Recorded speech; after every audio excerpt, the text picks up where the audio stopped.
What's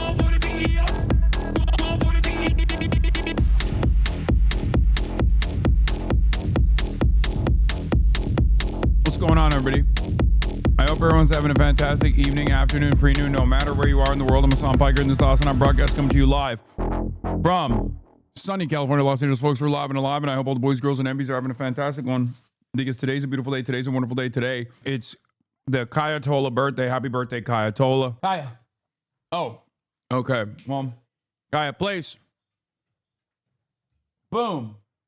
There it is. The birthday girl herself. Doesn't seem like she likes the hat, but we're live, we're alive, and this is a good day for dogs in general. It's a good day for Kaya because it's her birthday. She doesn't know it, but she's been getting extra attention. Your boy is getting an L. Mayor Mamdani, the Iranian government is engaged in systematic repression of its own people, even killing thousands of Iranians who were seeking to express the most basic forms of dissent earlier this year. Is a brutal government. Ugh. Yeah, I mean, yeah, you gotta say what you gotta say. You know, it is what it is. Zohran is a master of not dying on dumb hills. It's not a dumb hill necessarily. I just don't think he has the capability of actually having that conversation. I think I saw the full quote. The full quote's actually longer than this, where he says, I've also said that while I'm maybe a young mayor, I'm old enough to remember the devastating consequences of our country pursuing a war with the intent of regime change, and that very same reason. It's not the best possible answer in that situation, because like the reason why the American government talks about the ruthlessness or the cruelty of the Iranian government is so that they can justify their unlimited cruelty as we are, you know, bombing the capital, right? But as the fucking mayor of New York is not going to say like, you know, long live the Ayatollah, I mourn his loss, I am a Shia myself. Like, what the fuck do you think? People get very mad at politicians when they do this kind of like speaking out of both sides of their mouth on these issues. AOC always does that too. I think AOC has more power and more room to say whatever the fuck she wants. Like, if your expectation is that, you know, Zohran Mamdani is going to communicate on this stuff in the way that I do, I mean, you're fucking delusional.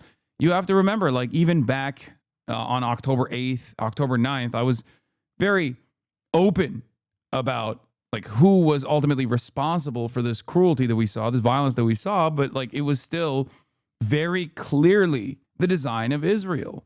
But no one was fucking gonna say that. Some people said it at the time and they got yelled at, right? It's a delicate balance that you have to maintain when you talk about these issues, unfortunately, especially in the United States of America. You got to speak to the audience in a way that they understand. The expectation that, especially given how large your platform is, the expectation that like all of these people are going to automatically understand 80 fucking years of history is ridiculous. I certainly had to engage in this kind of you know, maneuvering over and over again. I did it for fucking 2 years, right? I still do to a certain degree. It's just how it is. It's just how you gotta pay the piper is what I mean. Yes, Emhud, I mean the mayor of New York City can't speak like he's on Discord all the time. Exactly. What should AOC and Zohran be saying instead of their both side statements? I mean, I think this is fine. Like, I think you guys are being ridiculous when you say this is like AOCIA or ZOHRAN MAMDani. Mr. Mayor, do you think Iran is better off without the Ayatollah? You know, I've said before that I think the Republicans have a much better way of communicating on shit like this, though, I will say. They're just simple. They're straightforward. They cut to the chase, even if they're lying. They'll just be like, I'm an isolationist. Why should I care? It's that simple. And a lot of Americans actually understand that, where they're like, it leans into American selfishness. I will admit, like, isolationism as a propaganda tactic is infinitely better than like taking a critical anti-imperialist stance. Because like, you ask a Republican before Donald Trump invaded Iran or started blowing up Iran, this question, they'd be like, why do I care? The fuck? I'm an American. I think it's a real shame that my cities look like they've been fucking hollowed out because wealthy benefactors and corporations chose to go ship their manufacturing facilities to China. And now you're telling me I have to spend all of our tax dollars instead of fixing the state of disrepair. I got to spend all my tax dollars bombing Iran. What the fuck are we doing? Get out of here. Why are you asking me about the Ayatollah? I'm the mayor of New York City. Ask me about the fucking snow plowing operation that we put together. Do they ask the Ayatollah about how I'm dealing with public transit in my city? No? Then what the fuck am I supposed to answer that question for? That's what I would say. If I'm the mayor of New York and I'm like a little bit more aggressive in my messaging, that's what I would say. Iranian government has engaged in systematic repression of its own people, even killing thousands of Iranians who were seeking to express the most basic forms of dissent earlier this year. It is a brutal government. And I've also said that while I may be a young mayor, I am old enough to remember the devastating consequences of our country pursuing a war with the intent of regime change in that very same region not that many years ago.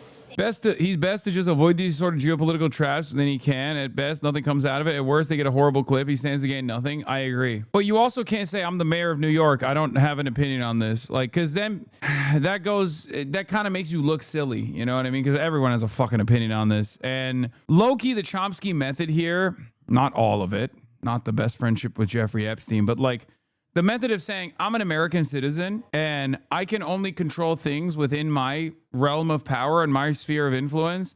And as an American citizen, like, I want to stop the pain. And I think I think that bombs flying over Tehran is not actually going to help anybody. It's just going to kill people. And I want that to stop is probably the most effective way of talking about it. I'm an American citizen. I'm an American taxpayer. I'm a mayor of the United States of America in one of the best cities in the world, and the best city in the United States of America, New York City. And as an American citizen, I don't think we should be bombing countries. I don't think we should be using our tax dollars to destroy other countries, specifically at the behest of Israel. He's also too afraid of, pissing off Zionist groups. It's probably one of his biggest weaknesses, I'll be honest. I love the guy, but I do think he's very, very afraid. And it's ironic because, like, partially as a direct consequence of his advocacy and his bold, unapologetic defense of the Palestinians, the conversation has shifted dramatically in favor of pro-Palestinian advocacy and anti-American imperialism. Like, that's how you became the fucking mayor. You didn't become the mayor because you sucked up to Zionist groups or tried to, like, recenter liberal Zionists in your advocacy. You literally got there because you were like, nah, I'm not going to fucking Israel. Get out of here. It was his greatest moment. And now you got Gavin Newsom saying Israel's an apartheid state. You can expand on this conversation. You can take pot shots at Israel. 100% you can take pot shots at Israel, especially right now. As the mayor of New York, yeah, it'll bring some controversy your way, but who gives a fuck? That kind of controversy is good. It's good to have enemies, okay? It's good to tell people who your enemies are. Do not forget this. If the line of demarcation is drawn by your enemies, you say, good, great. And Zionists being considered an ideological opposition to your movement, to your cause, is wonderful, especially right now. Speaking of Alex, he can't defend it anymore. Oh, yeah. Yeah, I saw Alex Jones is finally on the Donald Trump is compromised by Israel tip. I got to go to Congress and provide my documents because we're going after, Jack Smith. So the Democrats are trying to put me in prison. They run show trials on HBO. Liberal. So obviously, it's not that I'm being paid off by Trump. I've been persecuted for supporting him. So I want to now pay out on this. I want to save the country, secure the border, find the missing kids. I want to believe. But I'm not in a cult. I'm not delusional. So I was like, I'm critical. This is overall good. But and now I'm just like, now I'm having to think of the off-ramp. Nick, we've talked about this privately. You're targeted too. They're going to kill you at your house. This is your name's Nick J. Fuentes. I'm Alex E. Jones. We're real people. We're under attack. So we're in the real world. You do what you think's right. I do what I think's right. You're not paid by people. I'm not. We're just our fans. So to me, I needed Trump as my lifeboat may not be perfect, but it's the lifeboat I've got. And I'm watching. It's the lifeboat I got. Oh my God. How does he go through the motions of like fixing up his body a little bit and then still looking like shit? In sync by its own. He's back to being fat again. Like there was a while where he was getting the like TRT dad bod, and now he's back to fucking being so rotund. How did this happen? Boat may not be perfect, but it's the lifeboat I've got. And I'm watching lifeboat I've got sink by its own doing. And so this is horrifying. And so, but I can't sign on to covering up Epstein. I can't sign on to World War III. And so that's why I tried to promote the optimism, because I fucking need this, man. Like, I want to fix the country. I want to turn it around. So it's not that I was delusional. I still hope we can turn it around, but Sorry, go ahead. Just, you get what I'm saying? I get it. I get it. And I listen, like I said, I don't think that everybody that supported Trump was being dismissive about these concerns. I get it. You know, we all wanted to believe. I was 18 years old when Trump ran in 2016. And I remember getting in fights with people. This is my whole life too. At 18 years old, I wore the MAGA hat at Boston University, one of the most liberal campuses in the country, and became a pariah on my college campus. Something you sacrifice. God, oh no, dude, no way. You are such a victim, bro. I can't believe it. Unbelievable. You're a fucking Nazi, man. What do you mean? The permanent victimhood status is so fucking unbearable. It's like, oh, woe is me. Look at me. The guy that I wanted to win the presidency won the presidency twice and somehow didn't do any of the things he claimed he was gonna do.